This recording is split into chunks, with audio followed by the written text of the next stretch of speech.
demander pardon. Le système-là a été aboli parce que si ce système-là était bon, mon frère, on voulait continuer comme ça. On voulait te priver. Mais Dieu voulait te racheter. Lui-même est venu, il a versé le sang. Le sang qui crie plus que le sang d'Abel. La Bible nous dit, on continue. Mais vous êtes approchés de la montagne de Sion, de la cité du Dieu vivant, de la Jérusalem céleste, les myriades qui forment le cœur des anges, de l'assemblée des premiers-nés inscrits dans les cieux. Nous sommes les premiers-nés inscrits dans les cieux. Pourquoi? Parce que nous croyons à Jésus. C'est lui qui est notre Dieu, c'est lui qui nous a rachetés. La Bible nous dit encore du juge qui est Dieu, de tous les esprits des justes parvenus à la perfection, de Jésus qui est le médiateur de la nouvelle alliance, du sang de l'aspersion qui parle mieux que celui d'Abel. Donc pour nous c'est autre chose. Ce n'est pas comme eux. Et c'était des choses visibles. Aujourd'hui, on cherche des choses visibles. Le pasteur ils ont l'air tenu. Costume, cravate, venir, même Bible, il y a ordinateur. Ce n'est pas ça qui va t'amener dans le ciel. L'impression là, Dieu ne regarde pas l'apparence extérieure. Dieu voit notre intérieur. Dieu voit nos pensées intérieures. L'homme ne peut pas lire ce qui est intérieur, c'est Dieu. Donc toi maintenant, commence à regarder un peu l'intérieur. C'est pour cela, parfois je me demande, d'autres comportements que nous manifestons dehors, on ne manifeste jamais dans l'église de Dieu. Pourquoi? Parce que nous respectons quoi? Les bâtiments, non? Nous respectons ces bâtiments. Est-ce que une personne peut venir en bikini ici à l'église? Je pose une question. Est-ce qu'une personne peut venir en bikini à l'église? Non. Pourquoi? Pourquoi? Or, cette église, je le répète ce jour, c'est toi. Tu dois d'abord respecter ton corps. Quelqu'un qui est fumé dehors, il fume après 10 minutes, pas, c'est fini, 20 minutes, il fume par 15 cigarettes chaque jour. Mais quand il entre à l'église, même si nous allons faire 3 heures, tu verras la personne ne fume pas. Qui te possible ça? Pas de cigarette. Mais quand il sort dehors, il commence à fumer. Cela veut dire que cette personne, il respecte le bâtiment ici.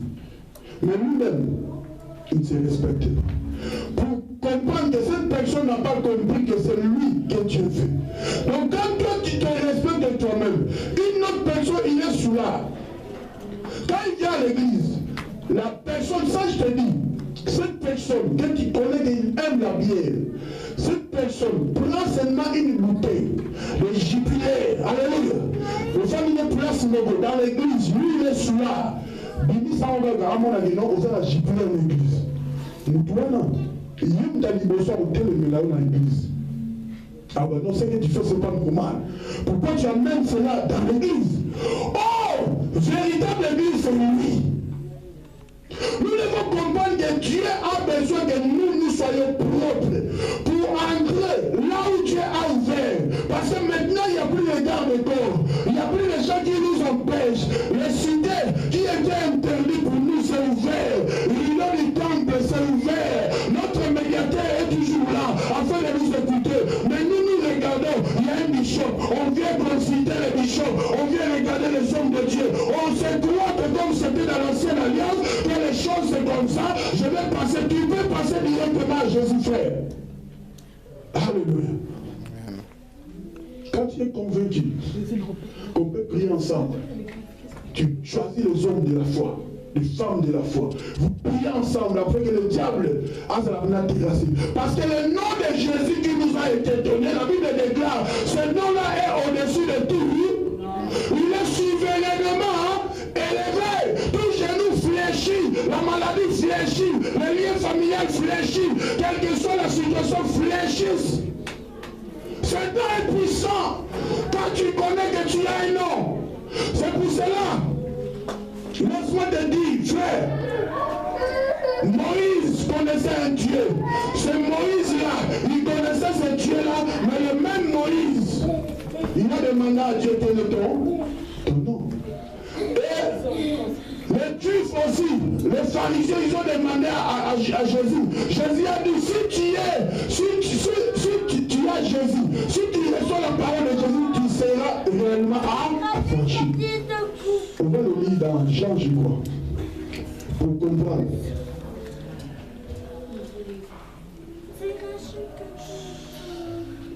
Jean 8. Jean chapitre 8. On va le lire.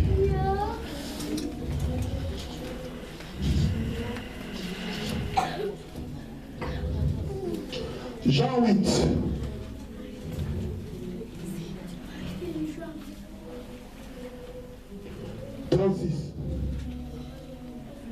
Si donc le Fils vous affranchit, vous serez réellement, quand tu suis la conversation, tu verras que les Juifs commencent à dire, le pharisien, le scribe, le docteur de la loi. Comment toi tu peux nous dire que le Fils nous affranchit? Est-ce que nous sommes des esclaves?